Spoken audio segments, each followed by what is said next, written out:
Tim Pakem baru gelar rapat pengawasan aliran kepercayaan tahun 2025.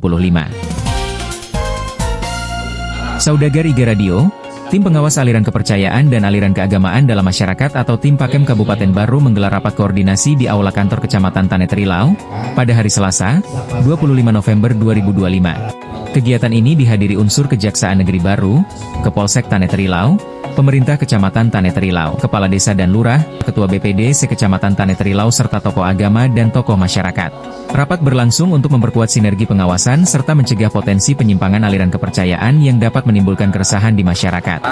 Tim pengawasan aliran kepercayaan dan keagamaan Kabupaten Baru, yang mana kegiatan rapat ini tahun ini harus dilaksanakan selama banyak 4 kali. Kebetulan untuk yang terakhir kita coba laksanakan di Kecamatan Tane Terilau.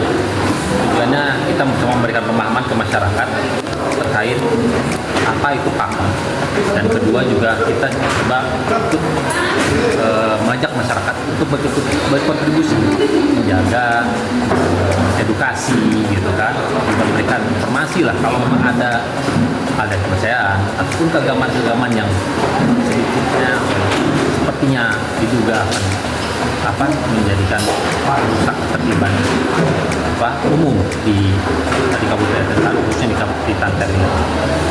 Dery menambahkan bahwa melalui koordinasi ini, ingin memperkuat deteksi dini dan mempererat kerja sama seluruh unsur terkait.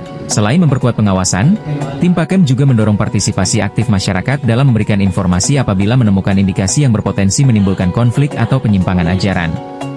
Dengan kegiatan ini, pemerintah berharap tercipta lingkungan yang aman, rukun, dan tetap menghargai keberagaman dalam kehidupan beragama di Kabupaten Baru.